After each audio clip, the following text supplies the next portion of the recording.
Welcome, everybody, to another episode of Higher Learning. I am your host, Oz Rashid.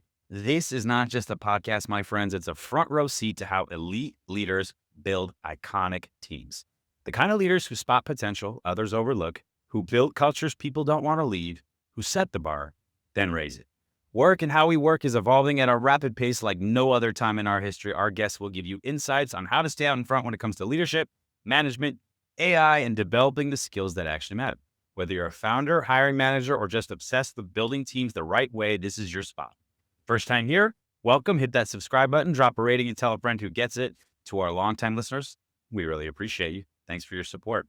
All right, we're going to get into it now. Today, we are joined by a very special guest. We're joined by Kristen Medlin. She is the Chief Human Resources Officer at Eventus WholeHealth, where she's helping reimagine how care teams are built and supported across one of the fastest evolving sectors in the country. Her path? Well, it's a masterclass in steady transformation. She spent 10 years at Aiken Regional building HR from the inside, 8 years rising through the ranks at UHS, one of the country's largest hospital systems, and now at Eventus, she's pairing her operator instincts with a CEO pushing big on artificial intelligence. We're going to talk about how she actually got into HR, what drew her to Eventus, how she's navigating the flood of AI noise, and what HR leaders need to stop doing if they want to lead through this shift. Kristen is proof you don't need to be flashing to be bold. She's thoughtful, experienced, and not afraid to admit what she's still figuring out. So excited for this conversation. Kristen, how you doing today? Good, great. Thanks for having me. Of course. I'm so grateful you are here. You are based in South Carolina, correct? Yes, I am. Is it starting to get, weather-wise, is it starting to get cold? Is it fall? Is it autumn? We're What do getting we- there. We Okay. have a few dips and then it'll get hot again, but we're on our way. Yeah, I actually, I took a trip back to my home state of Arizona this past weekend, and it was actually perfect weather. And then I come back to Florida, and it's like somebody forgot to let Florida know that it's supposed to start cooling down. So we're getting there, but hopefully it's sooner rather than later. The beautiful Yeah. South. So listen, we talked a little bit about you coming to Eventus WholeHealth. Really excited to kind of jump into that. But let's start here. Interested in your path into HR, because what I found is that not many young kids are thinking about what they want to do with regards to employee relations and payroll or strategic HR, whatever it may be. So just walk us through, how'd you get into HR in the first place? Was it a natural fit or something that you fell into? Yeah. Sort of a little bit of both, I guess. I actually went to school for math and computer science. I wanted to be a computer programmer. I loved writing code. I loved problem solving. As much as I enjoyed it, I was such a social person as well, and I was the college cheerleader, and I'm going into the computer lab and I stick out like a sore thumb, and I'm like, I don't have enough interaction that I would hope to have in my daily life. So I just knew that I probably wasn't the fit for that career path. And my third year of college, I changed majors to business. Really glad I did that looking back.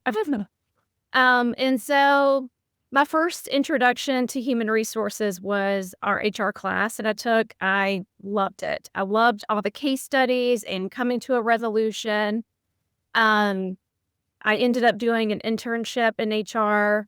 So I definitely knew that HR was a possible pathway for me, but it wasn't, dead set on HR at that point. I was still exploring all kind of different things, of possibly owning my own franchise and just all kind of things. But by the time I graduated, I really focused in on healthcare. So I knew I wanted to be in healthcare. Initially wanted to take the operations path, possibly like hospital CEO path one day. Went to grad school for my MBA, healthcare management. And while I was there, did some volunteer work at assisted living facility, did my capstone project, also in long-term care. It was writing a growth business plan for a pretty upscale assisted living, skilled nursing facility, community, really. And then, finished grad school, landed an interview at the local hospital here in South Carolina. Went in to meet with the CEO and COO and had no idea what the position was for. Just going in for an open conversation. And turns out that they had me in mind for HR. And that's where I landed. once I started, I just fell in love with it. I knew pretty quickly that this was the long-term path for me. All right, let's rewind back. So what was the initial role? Was it a generalist role, business partner, recruiter? Generalist, that was my initial role. Yep. You came in and kind of started learning HR, learning the organization, learning healthcare. And Yeah. healthcare and HR, it's a little bit of a different beast than maybe in a typical, standard private company or a different industry. So it's definitely a lot there to take in. I want to rewind a little bit further back though. So let me see if I got this straight. You were the cheerleader in mathematics and computer science. And so I love when people don't fit into a tiny little box. My Yeah. daughter is a competitive cheerleader. I don't know if she's going to be going to Yeah. Yeah. More I know. You must have been so bummed the day he switched majors. Like, oh, we lost her. Yeah. That is so awesome. I love that. I am sure you're happy that you got back into the business side of it. Although we're going to talk about AI in a minute, so maybe things come a little bit full circle here. What? Let's Yeah. talk about Inventus Health because you've been there about 8 months. I know when we talked in our initial conversation, that we always talk about the push and the pull, but it seems like there was a big pull to this organization and where it's going into vision. So what can you tell us about the organization and what that draw was for you?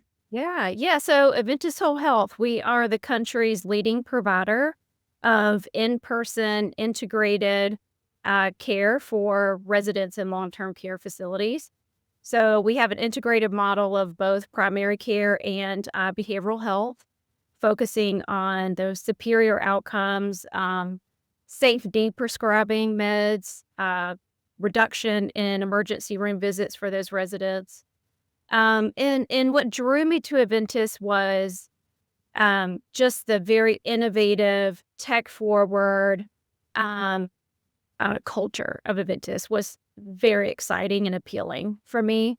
I'd been with UHS for so long, so I also knew if I ever left, it would have to be with the right team. And just throughout the process, as I met different team members, it just really grew on me. And I knew that it was definitely the right move for me. I love that. And obviously, who we work for, right, is always a really important draw, right? Whether it be the current company you're at or whether you're moving into another company. And it sounds like the CEO for Aventis has a really big vision with regards to AI at the company. What can you tell us about that? Did that come up during the interview process? Was that also part of kind of the drawing power for you? Well, definitely the innovative side of things was a big part of conversation, but AI is really just in the core of who we are as a company and our culture. So we don't look at AI as fragmented pieces of resources that we, want to incorporate. It's not just an initiative. It really is a systematic approach to really have fully AI enabled workflows to just have those analytics at our fingertips, and just to eliminate those friction points. So I'm really excited about the future and what we've already been able to kind of dabble in so far. Yeah, it's like, Yeah. I tell you, we had a pod that came out a couple of weeks ago with Jay Zayed. He's the CIO at a hospital network up in Cleveland called Southwest General, I believe. And he was just talking about some of the key things that the way they're changing patient care, the way they're changing things and making it easier. All the physicians and all the different clinicians within one of these hospital networks. I mean, I think it's one of the most exciting areas that we have opportunity for, whether it be solving for long-term health concerns and chronic diseases that we've had, or changing patient care, helping with insurance and billing, which is just an absolute mess, for a lot of people. And I just think there's so much opportunity there. But the standard is really high in healthcare, right? This isn't, asking ChatGPT for, help you write an email. This is, there's lives on the line, quite literally, right? It's very, very important to get right. And so, taking a measured approach in addition to being innovative is super, super important. So I know that there's, what you're talking about right now is not uncommon. I would tell you most of the people I know, particularly the ones in HR, have leaders who are interested in AI, if not passionate about it, wanting to put programs in place, wanting to kind of, change the way that employees interact with the organization through AI. But for those who are in a similar position, what would you say to the ones that have leaders that are putting a heavy emphasis to ramp up and get knowledgeable, right? Because not everybody, necessarily has the playbook fully written out. Nobody really does, in fact. And so what is your learning and as you're kind of taking in all this information, what's kind of been your strategy to work with your CEO and other leaders in the organization on getting AI pragmatically implemented in the organization? Yeah, I love what you said about you have to be very methodical about it, because it is, the stakes are high in healthcare for sure. So, Really, I would say, start small, get comfortable with just daily use of AI, but then start somewhere that you can have a measurable outcome and you can see the efficiency working. But it's also an area that wouldn't be catastrophic if something did go wrong or if it. So, I would say start there and then build upon that and be very methodical and strategic about, you know, um, different just different sectors of the company and how AI will be used and how it can all come together. So you're not all sort of piecemealing it together and having all these fragmented approaches. So for us, we started with an HR really just we have a virtual HR assistant that can help answer those everyday questions that employees have. And we take a look at that weekly to see how we can enhance that tool. What are our employees wanting to use that tool for? What are the type of questions they're expecting to see generated from that? And we can continue building on that as we go. But I would say start somewhere. Don't wait till have the whole picture because you're going to be behind. But start in a very strategic place and keep building on it. Let's walk through a scenario. Let's say that you're on the listening tour and either your CEO or other leaders are talking about, they want to do this, they heard about this, they listened to a podcast and knew that this was possible. And at that point, maybe it's a little bit like, you're taking it in, you're taking in the information, but I'm interested in knowing the back end, like, what do you do to get smart and up to speed on that specific topic? Is that something that, you have regular resources or tools that you might turn to, or is it more just kind of dependent on the situation? Yeah, so definitely look to some subject matter experts because I certainly am a little bit out of my wheelhouse when it comes to some of this. So looking to those that can help educate me and the team to help guide that process. So I think that's really important is to have a key stakeholder that's there to help guide the team. And for me, if it's something I'm not familiar with, just take the time and research it and look into it. Chat GPT it. Or yeah. A new verb nowadays. I love That's that. great. Let's walk through this exercise, okay? Let's think about HR and let's think about all the areas where, you and I both spend a lot of time in this space. Where could things be improved? How do we improve the employee experience? Maybe let's go beyond the art of what's possible in the next 6 months. Let's start to think about what these could look like Yeah. down the road. Have you thought about that? What would you like to see in place? What would be kind of like, the ideal utopian HR organization when AI is embedded everywhere and it's changing things for the better? Yeah. Yeah. So, I think in a very few short years, not 6 months, but I think just having the AI virtual interviewers is going to be pretty standard. Not for maybe every position, right? Because it may not be a good fit, but um, for positions in volume in your everyday, um, you know, time you spend on recruiting and talent acquisition, I think that's going to be a norm. Um, but from there, I really can see that turning into really streamlining that onboarding process. Whereas there's some things that may be a little streamlined now, but it's still a little clunky. You still have to get in there manually and have a human touch and to monitor that. So I really envision more of like click of the button and a candidate is very, very quickly walked through all of their onboarding. Um, Even down to, in healthcare, we do pretty extensive background checks that can take some time. But I do envision, our government services and those courthouses getting the same technology. So it can easily talk to one another and we're not spending days upon days waiting on this stuff. So that's one area. I also can see this freeing up time when it comes to um, implementation of different strategies. So let's think about like comp structure, for example. Still may have to have that human touch of what's our strategy and how do we want to go about it. But rather than spending hours on really building it, um, AI take care of that piece for us. I also can see, just on the employee relations side. So again, I think there's always going to be a human element to that, but um, how our employees and managers are educated on different legalities of employment law. So when they have questions, they already, or a conversation they need to have with me, for example, they already have the education really of the background of that. So I'm not spending that time doing it. So I think there's going to be a lot more time spent on truly communications with our employees face to face, more strategy meetings, and more time to really get very methodical about how we want to execute different strategy.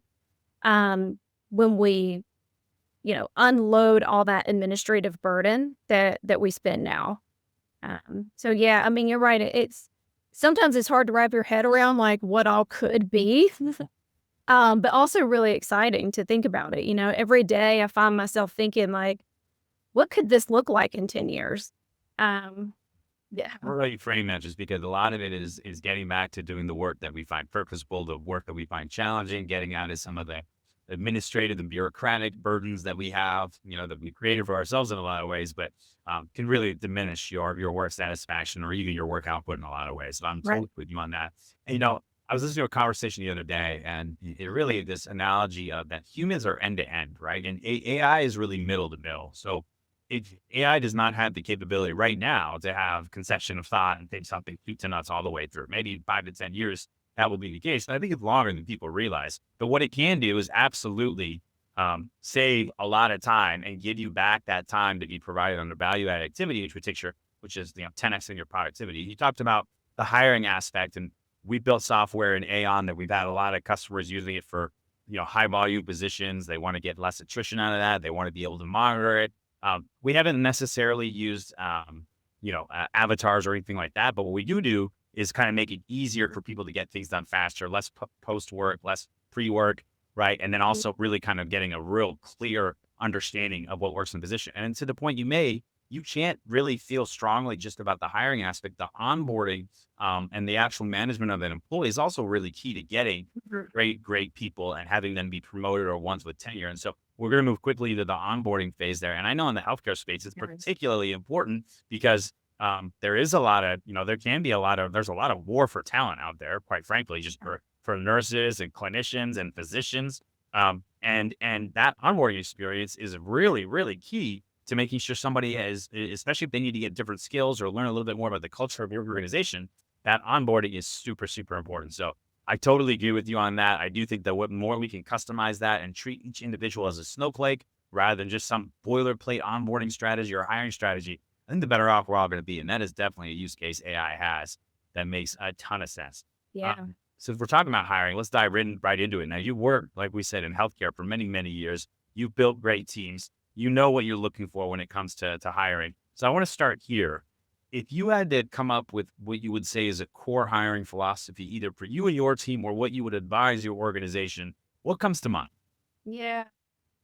I don't think this is going to be anything earth shattering, but I would say, definitely making sure you have the right fit for the team. Oftentimes, especially in healthcare, I see where we rush and it's like, oh, they check all the boxes. So they've got the qualifications, let's get them. But, if they're not a right fit for your culture and your team, it's not going to work. And it's really unfair to that candidate as well. So I think,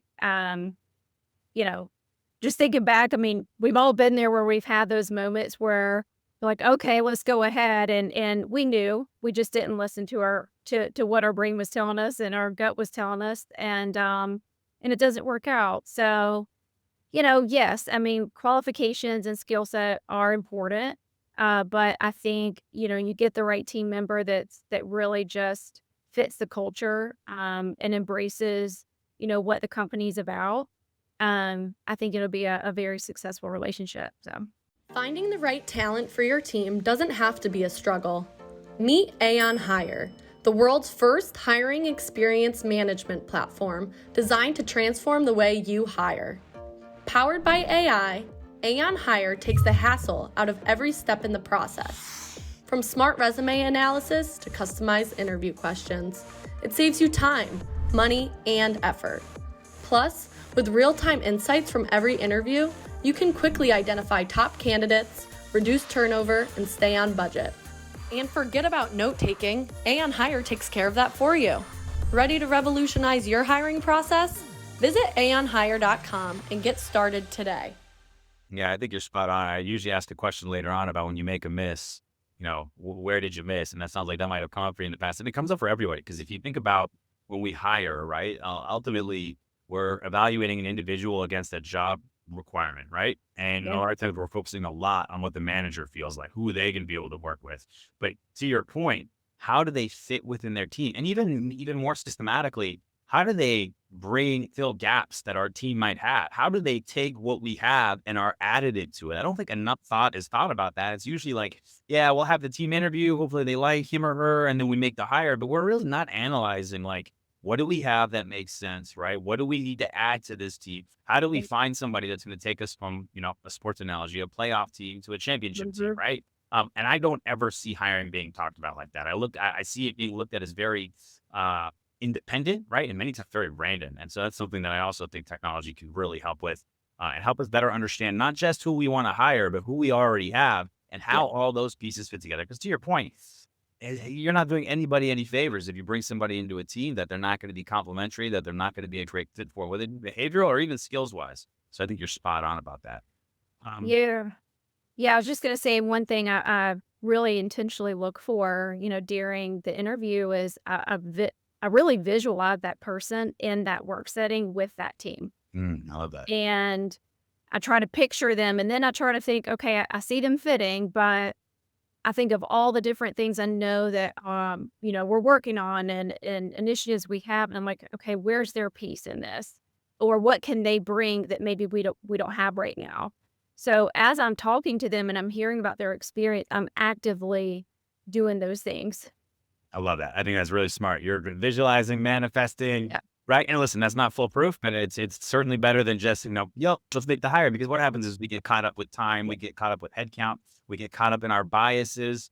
So those are all things that can lead to poor hiring situations. So I love that you're taking some of these techniques and leveraging them. What about a memorable interview experience? Maybe it was you interviewing, or maybe you were interviewing somebody else. You don't got to name names, but I'd love to hear about a memorable interview experience. Yeah, I don't, this is like the strangest thing that always comes to mind if I'm asked this question, but I don't know why this is the one that always pops up. Maybe it's because it's like the first really just bizarre thing I recall happening. So, Rough. All right. but burns in my memory. This many, many, many years ago, but it was a highly skilled position, very, very hard to find, and brought a candidate in from out of state to visit the area.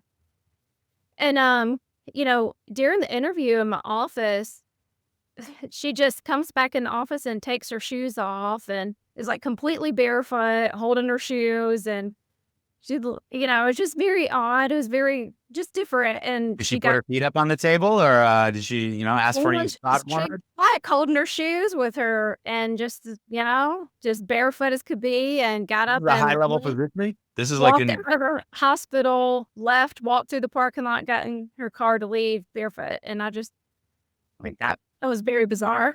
Fred Flintstone, Wilma Flintstone. Where's the shoes at? Let's see. I appreciate you sharing a story like that, because I'm gonna be honest. Like the last 20 I've asked, I get these sanitized interview stories, and the best ones are always when I had somebody that had a menagerie in their house and all the animals were barking and chirping during the interview. I've had people who came in their pajamas. Now we have shoeless Jane Jackson here coming into the interview. So appreciate you sharing that. What's your favorite question to ask prospective hires? Oh, gosh, I'd love to ask them of all the things that they've worked on and projects, and what is something they're most proud of. And I think that gives you a lot of insight about a candidate. Just what type of example do they pull from? It tells you a little bit about their strategic abilities, how they're able to project plan, execute. It tells you if it didn't go so well, how they handled that and recovered and moved on. But it just also tells you what type of things that they really enjoy, and they really, kind of found that sense of pride in doing. So. I love that. What What about creating a great candidate experience? Obviously, keeping your shoes on is probably pretty important, but in terms of just creating an idea of an experience where you have a top candidate, somebody that you want to work there, but you want to give them a realistic job preview of what to expect, what it's like to work with you, what it's like to work with the team. Anything that you do unique in interview kind of situations, or even during interview full processes, to give the candidate a Sure. unique idea of what it's like to work at your organizations? Yeah, I mean, of course, we try to give that realistic picture up front of, kind of what the day looks like. But we also like to pair them up with someone in the field doing that role, so where they can really just ask more of a peer to peer questions about, a day in the life of. And I think that's really important. I think that gives the candidate a very realistic picture, and it makes them a little more comfortable and relaxed and asking questions that they may not want to ask in a different setting. It also gives them insight as to kind of that network of peer-to-peer colleagues that they'll have. And I think it's also really important to get the feedback from our current employee on how that visit went. And, can you see this person working in your role, and having your type of responsibility? So I think that's one. I mean, I don't know how unique that is, but I do think it's very important. And, I don't know that that has always been done in other settings I've been in. But I think there's a lot of value to that.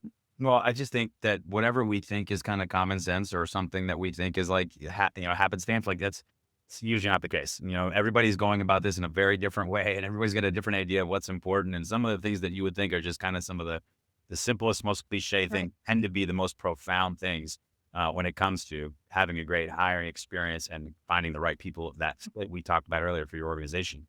What do you do, and how do you balance hiring for potential versus pedigree? Does it depend on the position? Does it depend on, the organization you're working for? Is there any way that you try to tease out potential out of somebody so you can see what more they could be rather than what they are maybe current state? Yeah, great question. I think I'm always looking to see what potential people have. I'm always trying to assess what we have and what we can use later, and where we might need to put some development into. But as far as like upfront hiring when a position, it always just depends. It depends on the needs right then of operations. And, is this a high level skill set that we really just need to hit the ground running with, or is this something that we can develop over time? And if someone has potential to develop over time, possibly as we grow, they will have that place. And so I still, even if we hire someone external that can hit the ground running, when you see that potential, internally, I really like to invest in that, because I do think that person will be of value later, and continue to stay with you. So it's a little bit of both. Love that. If I asked you to think back to the best hire you've ever made, does anybody come to mind? Oh, wow. Goodness. Gosh, so many. Just been involved in so many hires through the years of different clinicians and Is there providers. anybody that maybe you stumped for that maybe everybody else wasn't sure about and they ended up being a stud or a rock star? Uh, uh, I don't know. I don't know that I have one person that comes to mind. See, you're being very magnanimous right I now. promise. I was kind of pushing you to name a name, but you know what? We don't want to offend anybody because you made lots Sure. of hires throughout your career. They're all so great. They're all your favorite children. Gotcha. That's right. Same page. All right, so we talked a lot about AI and Eventus, and it sounds like y'all are doing some amazing things over there. I'm looking forward to kind of keeping track and following up with that. Like I said, I just think there's so much opportunity in this space. But what about AI and home? Like, what are you like? Is there anything that you've been using or doing in kind of your personal life? How have you been leveraging AI to kind of improve anything, maybe on the home scene? Yeah, I mean, I'm obviously a ChatGPT user daily. And so for me personally, like, I'm very busy. My husband's very busy, he has a very busy career as well. And so it really, really helps us with our son and making sure he's prepared for school and test. And, I may not always have time to double check his math homework. But simple pictures say, hey, does this look good? And I know, okay, he's getting it. So I don't need to work on this anymore, or hey, these are wrong, then I know, hey, we might need to spend some time in this area. So that's definitely probably our biggest area right now. So glad you said that. So here's the thing. I got 4 kids, 14, 12, 11, and 7. And I'm just gonna be honest. It's not even a time situation for me. I don't really know 5th grade, 6th grade math. That was a long time for me. I'm not the best at, acute angles or even geometry and some of these diffractions. I mean, it's not, it's tough. So a lot of times the kid will bring me the homework to kind of fact check for them. And then I'll take a quick little ChatGPT picture and just kind of make sure I'm on the same track. I'm on the right page. Right. And then I'll have a lot better answers. So I totally agree with you. This is a hidden parent trick for those of you listening. That's right. Not GPT the homework for your Yeah. own purposes, not the kids. Don't teach the kids to do it. Sure. But yeah, for your own purposes, that could really work out. I love that. All right, let's talk a little bit about you. Okay, so I'm interested to know, do you have maybe a favorite? Let's start here. Book or anything that you read recently that you want to recommend for our listeners? Oh, yeah. Okay. I'm a big reader. I love to read. I always have my whole life. I'd say lately I read more for just pure entertainment, just Yep. to relax after the end of the day. But as far as just personal growth, business growth, I do a lot of audiobooks and podcast. I love podcast. So right Your favorite. now, Which is your favorite one, obviously. What do you know? I don't know what you was, of course. It's everyone's favorite podcast. Yeah, so right now on Audible, I have Never Split the Difference by Chris Voss. Yeah. Right? Oh, yeah. Okay. Great book. Yeah. That's a very good one. Never Split the Difference. Yeah. Oren Koff, right? Yeah. It's the ex Chris Voss, ex FBI kidnapping negotiator. Yeah, And I didn't good one of one. my libraries. Yes, great book, great choice. It is. And I'd say one of my go-to podcast is The Diary of a CEO with Stephen Bartlett. I love Tell me, that one. about this. What I haven't heard of this one.